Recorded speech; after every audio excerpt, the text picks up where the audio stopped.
내가 괜찮은 글을 쓸 수 있는 유일한 길은 정말로 형편없는 초고를 쓰는 것이다. 미국 소설가 앤 라모트의 말입니다.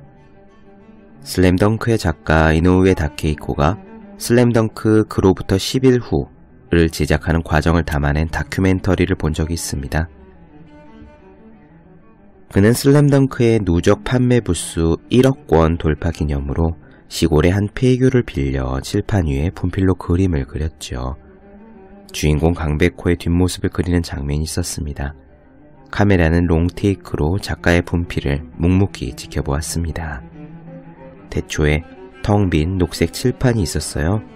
작가는 그 위에 선을 그었습니다. 대강 그은 선에 기대어 다음 선을 그렸죠. 그렇게 선에 선이 이어지더니 머리의 형태가 만들어졌습니다. 그러더니 이노우에 다케이코는 첫 번째 선을 쓱쓱 지우더라고요. 모든 선이 그 선으로 인해 자리를 잡은 셈이지만 전체적인 그림을 볼 때 첫 번째 선은 잘못 그려진 선이었습니다. 그가 만약 첫 번째 선부터 완벽을 고집했다면, 완전한 형태를 구상하기 전에는 아예 첫 발자국조차 내딛지 않았다면 영영 그림은 그려지지 않았을지도 모릅니다. 괜찮은 작품은 형편없는 초고에서 탄생합니다. 위대한 걸작은 엉망진창인 스케치에서 태어납니다.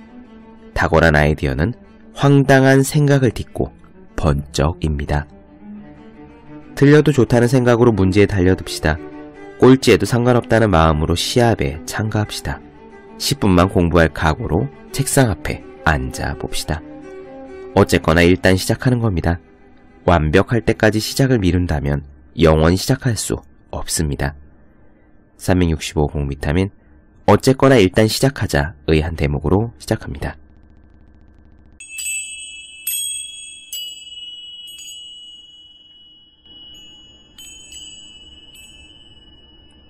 네, 안녕하세요. 본격 공부자극 팟캐스트 서울대는 어떻게 공부하는가 한지우입니다. 우리는 지금 마이클 싱어의 될 일은 된다를 살펴보고 있습니다. 은둔자로서 명상만 하고 살고 싶어 했던, 그리고 자기 전공인 경제학 대학원 과정조차 마무리하지 못할 거라 생각했던 마이클 싱어. 그러나 그가 일종의 인생 실험, 진리 실험으로서 자기 자신의 좋고 싫음에 대한 판단, 호불호는 내려놓고 그저 자기에게 주어지는 모든 일들을 우주가 시키는 일이라고 생각하고 최선을 다해서 하기로 결심한 뒤에 그에게 일어난 기적 같은 일들을 보고 있습니다. 자기의 인생을 통해서 실험을 한다라는 생각, 저는 예전에요, 마하트마 간디의 책에서 보았어요. 간디의 자서전인가 그랬던 걸로 기억합니다. 책 제목이 나의 진리 실험 이야기였거든요. 황토색으로 된 두꺼운 책인데 간디는 그 책에서 자신이 어떻게 살아왔고 어쩌다가 지금에 이르게 되었는지 가감없이 서술하고 있었던 걸로 기억합니다. 자신이 잘한 것뿐만 아니라 치부까지도, 부끄러운 점까지도, 이를테면요, 종교적인 결심으로 아내와 부부관계를 더 이상 갖지 않겠다라고 결심하고도 몇 번이나 어겼다, 어길 수밖에 없었다, 그런 내밀한 이야기가 들어있던 것으로 기억하거든요. 그 책의 제목도 나의 진리 실험 이야기였습니다. 간디도요, 자신의 삶을 하나의 실험으로 바라보았던 것이죠. 싱어도 비슷합니다. 다만 차이가 있다면요, 젊은 시절의 간디는 어땠는지 모르겠지만 마이클 싱어는 아예 처음부터 이것을 하나의 실험이라고 여기고 살아보기로 했던 것 정도가 될 것 같아요. 이런 식으로 한번 살아보면 과연 내 인생에 어떤 일이 일어나는지 한번 보자 라는 느낌으로 처음부터 접근했던 거죠. 그리고 첫 시간에 말씀을 드렸습니다만 이 실험의 결과는 상상을 훨씬 뛰어넘는 거대한 축복이었습니다. 오늘은 짧게 3가지 에피소드를 나눠드릴 거예요. 그리고 들려드린 후에 나중에 그 에피소드들이 어떤 결과를 맺게 되었는지를 요약해드리죠. 한 가지는 그의 취업 면접입니다. 역시 지난 시간에 명상과 속세 사이에서 그가 중용, 중도의 선택을 했다는 말씀을 드렸어요. 하기 싫은 건 하지 않겠다라고 딱 끊는 것은 아니다. 하지만 자신을 속이고 부와 명예를 위해 자신을 맞추지도 않겠다라고 그는 결심했습니다. 즉, 있는 그대로의 자신을 드러내는 상태로 싱어는 경제학 보고서를 작성했고요. 결과가 좋았어요. 취업 면접도 마찬가지입니다. 한번 들어보시고요. 두 번째와 세 번째는 이런 겁니다. 사실 첫 번째 말씀드린 취업 면접이야. 우리들 대부분은 취업은 좋은 거다라고 생각하고 있으니까 취업하기 싫다라는 싱어의 마음 상태가 잘 와닿지 않을 수도 있을 것 같은데요. 두 번째와 세 번째는 조금 다릅니다. 우리들 대부분도 듣자마자 딱 그건 싫은데 라는 생각이 들 가능성이 조금 커요. 하나는 교도소 방문이고요. 다른 하나는 쉽게 말해 주거 침입자의 발생 정도가 될 겁니다. 누가 싱어에게요, 자기 대신 교도소에 가서 누구를 좀 만나달라고 부탁을 합니다.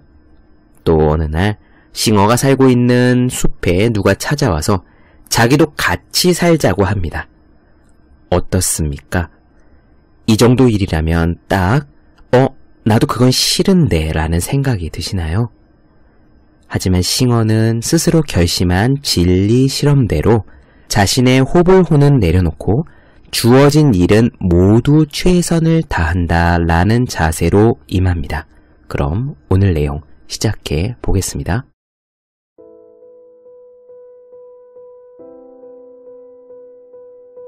나는 거의 평생을 학교에 적을 두고 살아왔고 고등학교 재학 시절 스포츠카 정비공으로 잠깐 일했던 것 외에는 거의 일을 하지 않았다. 제대로 된 취업 면접은 한 번도 본 적이 없었다. 앨런은 학과목 담당자와의 미팅을 주선해주면서 대학에서 어떤 직급으로 학생들을 가르칠지 의논해보라고 했다.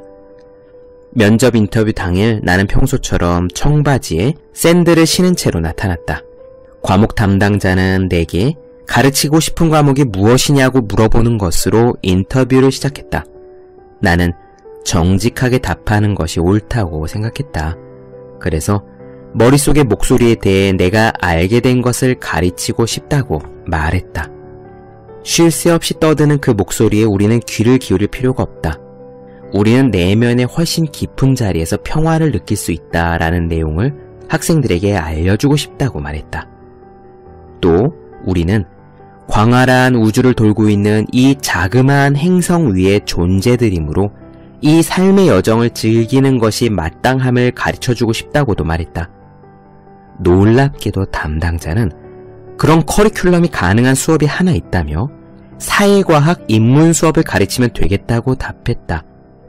신입생들의 필수 과목인데 강사 한 명 자리가 비어있다고 하는 거다. 나는 그렇게 하겠다고 대답했다. 담당자는 공식 개교일인 9월에 첫 수업을 할 수 있도록 일정을 잡아주었다. 그야말로 물 흐르듯이 흘러가는 상황이 아닌가? 나는 캘리포니아에서 여름을 보내면서 명상 공동체에서 두어 달 살아볼 생각이었다. 그런데 이제는 거기서 돌아온 다음에 할 일까지 삶이 챙겨준 것이다. 이 모든 일은 저절로 펼쳐졌다. 나는 그저 흐름을 탔을 뿐이다. 나는 다가올 9월 수업에서 무엇을 가르쳐야 할지 전혀 감이 오지 않았다. 내가 알고 있는 바를 한 반의 학생들에게는 말할 것도 없고 한 사람에게조차도 제대로 가르쳐 본 적이 없었다. 나의 개인적인 자아는 슬슬 불안을 느끼기 시작했다. 나는 기본 원칙을 하나 세웠다. 교실에 들어가기 전까지는 수업에서 가르칠 내용에 대해 일체 생각하지 않겠노라고 마음먹은 것이다. 나는 마음을 완벽하게 비운 채 첫 번째 수업에 들어갈 생각이었다. 나는 온전히 영감으로만 써내려갔던 보고서 같은 일이 첫 번째 수업에서도 일어나기를 바랐다. 일단 수업에 들어간 뒤 무슨 일이 벌어질지를 지켜볼 계획이었다. 그때쯤 샌디라는 사람이 나를 찾아왔다. 불교 명상의 조예가 깊고 숲에서 지내는 것을 좋아하던 그 여성이 어디에서 왔는지는 기억나지 않는다. 하지만 어쨌든 샌디는 불쑥 나타나서 내 숲 근처를 산책하기 시작했다. 자연 속에서 명상하고 싶은 마음이 다였던 그녀는 내 사생활을 지켜주고자 노력했다. 전혀 문제가 되지 않는 상황이었다. 그녀가 내 부지 끝자락에 텐트를 치고 명상을 해도 되겠냐고 묻기 전까지는 말이다. 허락하고 싶지는 않았지만 내가 도대체 뭐라고 명상하고 싶다는 사람을 막을 수 있겠는가. 급기야 그녀는 일요일 아침마다 딱 1시간만 같이 명상을 해도 되겠냐는 대담한 제안을 하기에 이르렀다. 내 머릿속의 목소리는 그 말에 극렬하게 저항을 했고 나는 머릿속의 목소리가 반대한다는 단 한 가지 이유 때문에 그녀의 제안을 수락했다. 시간이 흐르면서 샌디는 일요일 오전 명상 시간에 자기 친구들을 데려오기 시작했다. 처음에는 3명이었던 것이 6명으로 늘었고 나중에는 10명이 되었다. 썩 내키진 않았지만 나에게는 찾아오는 사람들을 막을 권리는 없었던 것 같다. 손님들이 아래층에서 만나는 동안 나는 위층에서 혼자 명상을 하고 있을 때도 많았다. 그러니까 이 일요일 오전 명상 모임은 1972년 봄에 시작되었다고 볼 수 있다. 그리고 이 전통은 매주 일요일마다 그 자리에서 40년 넘게 이어졌다. 방학 동안 나는 캘리포니아에 가서 명상 공동체에서 수행을 했다. 2-3달 정도 집을 비웠던 것이다. 그리고 나의 집이 있는 숲으로 돌아가는 중이었다. 집을 향해 운전해가는 내내 나는 매우 평화로운 상태를 유지했다. 하지만 집에 도착하는 순간 모든 것을 받아들이겠노라는 내 맹세에 일격을 가하는 상황이 눈앞에 펼쳐졌다. 숲을 지나 안쪽의 들판으로 운전해 들어가는데 난데없는 회전톱이 돌아가는 소리가 들렸다. 그 다음에 내 눈앞에 보인 것은 샌디와 내 친구 밥 굴드가 목수용 앞치마를 들고 한창 공사 중인 어떤 구조물 위에 올라가는 모습이었다. 내 땅에서 벌어지고 있는 그야말로 믿지 못할 광경에 나는 그야말로 두 눈을 비벼댈 수밖에 없었다. 나는 무슨 일이냐고 물었다. 샌디는 해맑은 목소리로 자기가 지금 집을 짓고 있는데 이 사람이 도와주겠다고 하여 같이 일하고 있는 중이라고 대답했다. 그때 내 목소리의 톤이 어땠는지는 기억나지 않지만 그녀에게 나는 지금 당신이 집을 짓고 있는 이 땅이 바로 내 땅이라는 사실을 알고 있냐고 물었던 기억은 난다. 그녀는 다시 한번 매우 해맑은 목소리로 이 집에 대한 소유권을 주장하지는 않을 테니까 자신이 떠나면 이 집은 내 것이 되는 거라고 대답했다. 나는 대답을 하기 전에 일단 집으로 들어가 명상을 좀 해야겠다고 결심했다. 그때 내 머릿속의 목소리가 무슨 말을 했을지 상상해보라. 이게 말이나 되나? 저 여자는 어떻게 나한테 한마디의 상의도 없이 내 땅에 집을 지을 수 있지? 나는 내 땅에 집이 또 생기는 게 싫어. 나 말고 다른 사람이 근처에 사는 것 자체가 싫은데 무엇 때문에 나한테 집이 한 채 더 필요하겠어? 계속해서 이런 말들이 머릿속에서 이어졌다. 하지만 이미 나는 호불호가 만들어내는 그 모든 생각들을 침착하게 지켜볼 수 있는 훈련이 되어 있었다. 만일 내가 집이 한 채 더 있었으면 좋겠다라고 생각하던 차였다면 내 머릿속의 목소리는 이건 기적이 아닌가 라고 말했을 게 분명하지 않은가. 나는 삶을 대상으로 한 내 실험의 핵심을 떠올렸다. 호불호의 문제로 요약될 수 있는 것이라면 삶의 흐름의 편을 들어준다. 그래서 나는 말없이 언덕으로 다시 올라가 앞치마를 질끈 매고 샌디가 집 짓는 일에 손을 보탰다. 다시 집을 짓고 있으려니 기분이 좋아졌다. 나는 이제 풋내기가 아니라 어엿한 목수였다. 무언가를 처음 할 때와 두 번째로 할 때의 차이는 놀라울 정도로 컸다. 내가 집을 짓는 것은 샌디를 위해서도 나를 위해서도 아니었다. 삶의 흐름이 나를 이 상황으로 인도했기 때문이라고 생각했다. 나를 이끄는 보이지 않는 힘에 일종의 의식처럼 나의 일을 바치기 시작한 때가 바로 샌디의 오두막을 지으면서부터다. 나는 아무 일에도 나서지 않았는데 삶은 자기가 다 알아서 한다는 듯이 저절로 펼쳐졌다. 그리고 나는 그 힘을 최선을 다해 섬겼다. 신, 그리스도, 영성 등등등 부르고 싶은 대로 불러도 좋다. 그것은 더 이상 그저 신앙의 대상이 아니었다. 나를 삶 속으로 끌어당기고 있는 사건들은 만져질 듯 생생한 현실이었다. 나는 마음속으로 내가 한 모든 것을 우주의 힘에 바친다고 생각했다. 그 오두막을 짓는 데는 6주 정도가 걸렸다. 처음에 오두막을 지을 때 내가 얼마나 기분 나빠했는지, 얼마나 샌디를 받아들이지 않으려고 머릿속에 목소리들이 떠들어댔는지를 생각하면 지금은 웃음만 나온다. 그 뒤로 내 인생에 얼마나 많은 일들이 그 오두막과 관련하여 벌어지게 될지를 당시에 나는 상상도 하지 못했다. 그러는 동안에 여름이 다 끝났고 대학의 개강일이 빠르게 다가오고 있었다. 나는 수업 내용에 대해서는 일체 생각하지 않겠다는 약속을 굳게 지켰다. 내가 늘 매사를 통제하려고 들고만 있으면 삶이 날 위해 무엇을 해줄 수 있을지를 어떻게 알 수 있겠는가. 나는 어떤 일이 벌어지든지 오롯이 수용하겠노라는 마음가짐으로 첫날의 강의실로 걸어 들어갔다. 학생들이 줄지어 들어올 때 나는 그저 마음을 조용히 가라앉히며 스스로에게 물어봤다. 이 학생들에게 가르쳐 줄 만한 게 나에게 있나? 나는 재미도 있고 그들의 삶에 도움도 될 만한 지식이 내게 꽤 있다는 것을 가슴으로 알았다. 나는 심호흡을 한번 하고 일어나서 그냥 입을 열어 말을 시작했다. 당시에는 알지 못했지만 그것은 내 여정의 다음 단계, 즉 교사가 되기 위한 포석이 깔리기 시작한 순간이었다. 말은 술술 흘러나왔다. 다음에 할 말을 미리 생각하여 말한 것도 아니었다. 한 학기 동안 다루게 될 내용에 대한 로드맵이 첫 시간에 모두 나왔다. 이미 커리큘럼이 다 짜여 있었던 것처럼 말이다. 수업의 전제는 이러했다. 우주에는 단 하나의 근원적인 진리가 존재하고 인간의 모든 지식은 이 진리를 다양한 시각에서 바라본 것에 지나지 않는다. 나는 그저 그러한 주제를 가지고 내가 하고 싶은 말들을 떠오르는 대로 했다. 수업은 이루 말할 수 없을 정도로 성공적이었다. 보통 학기 초에 등록하는 학생은 20명 정도였는데 학기 말이 되면 인원은 2배 이상 늘어났다. 내가 교실에 들어가는 것조차 힘들었던 수업도 있었다.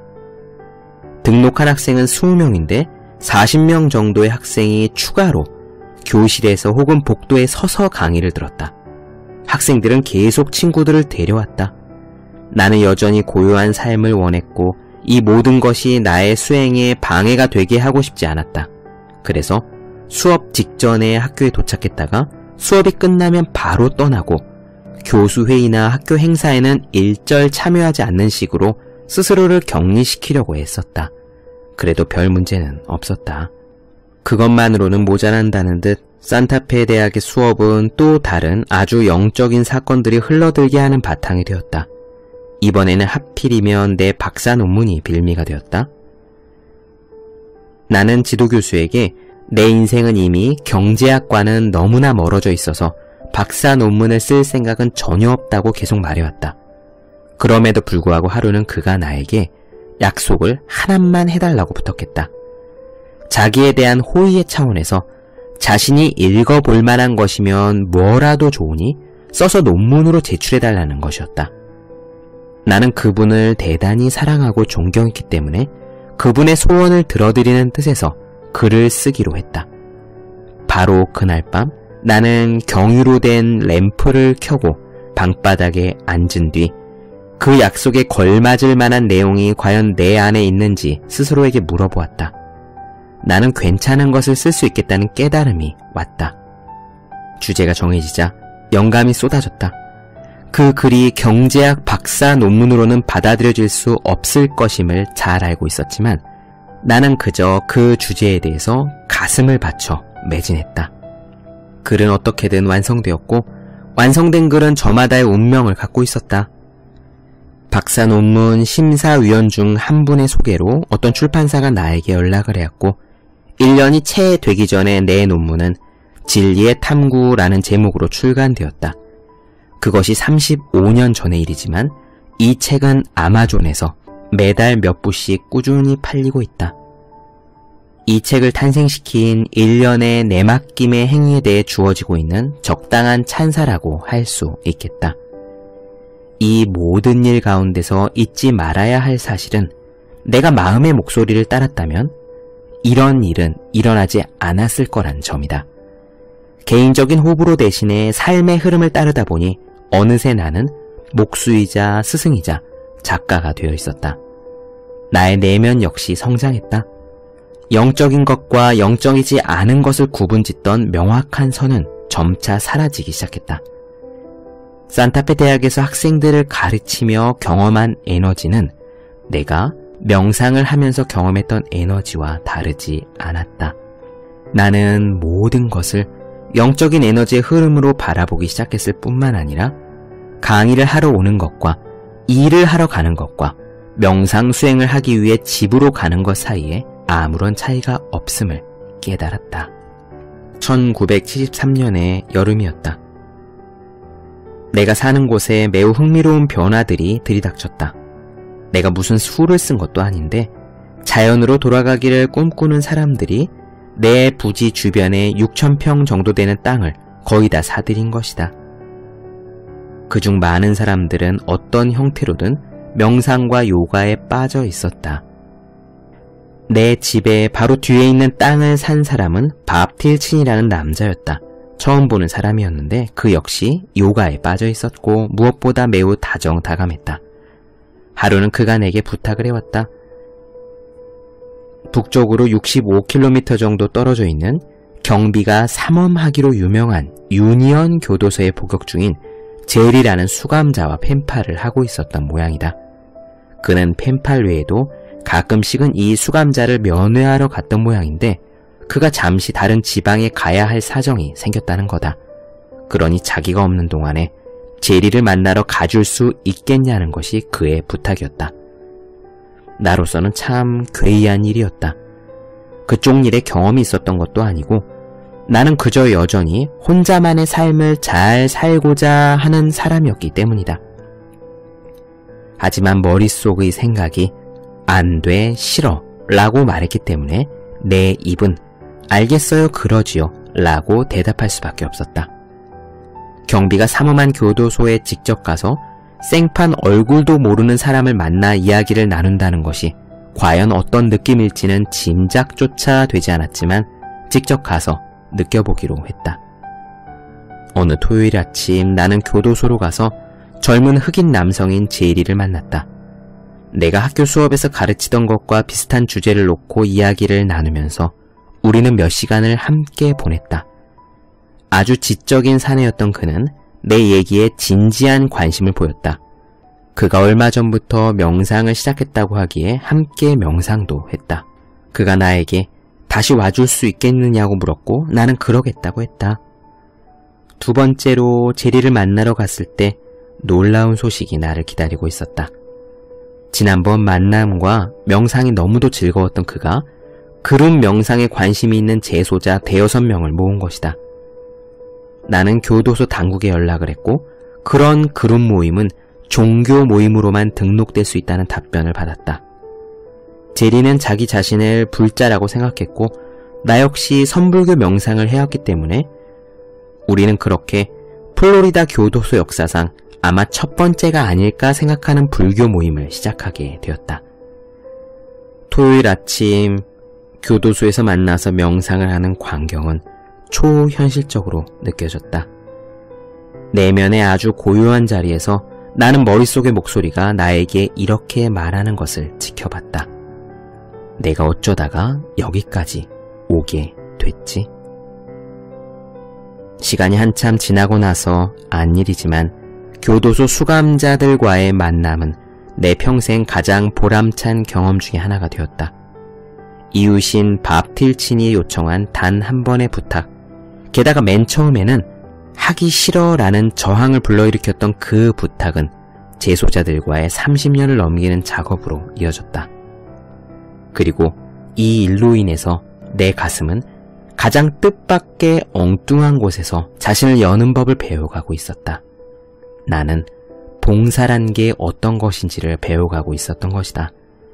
그것은 나 혼자서는 절대로 생각해낼 수 없었을 일이다. 나는 자아 실현을 향한 나의 길은 명상에 있다고 철석같이 믿고 있던 사람이었다. 하지만 운 좋게도 나 자신보다 더 많은 것을 알고 있는 삶 자체가 나를 인도해서 타인에 대한 봉사를 통해 내가 더 자유로워지게끔 이끌어주기 시작한 것이다. 네, 어떻게 들으셨습니까? 그저 삶의 흐름에 자신을 맡기고 예 라고 대답했던 마이클 싱어. 내키지 않았지만 맡았던 3가지 일의 결과는 이랬습니다. 그의 취업 면접은 대성공이었고요. 교수로서 그의 강의도 대성공이었습니다. 샌디라는 사람이 무작정 찾아와 숲에 집을 지었던 것, 바로 그 2번째 거주자, 2번째 사람으로 시작된 숲은 곧 명상 공동체가 되었고요. 나중에 마이클 싱어는 미국에서 손꼽히는 명상 공동체의 리더가 됩니다. 3번째, 그가 마지못해 갔던 교도소 방문은 그 교도소에서 30년 넘게 불교 명상 동아리로 이어졌습니다. 이쯤 되면 마이클 싱어가 처음에 싫다고 했지만 그 저항을 이기고 예 라고 대답해서 받아들인 일들, 그 일들이 만들어낸 결과물들을 우리는 기적이라고 부를 수 있지 않을까요?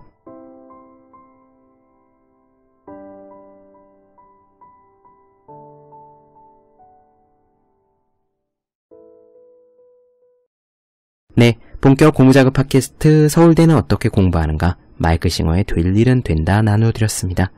더 많은 이야기가 궁금하신 분들, 질문사항 있으신 분들은 제 네이버 블로그 허생의 즐거운 편지, 다음 카카오 브런치 한재우의 브런치, 인스타그램에서 해시태그 서울대는 어떻게 공부하는가 검색해 주시면 되겠습니다. 또 매일매일 공부하시는 분들, 여러분 주변에 매일매일 공부하시는 그분들을 위해서요, 하루 한 페이지씩 읽고 공부할 의지를 북돋는 책, 보기만 해도 공부하고 싶어지는 365 공비타민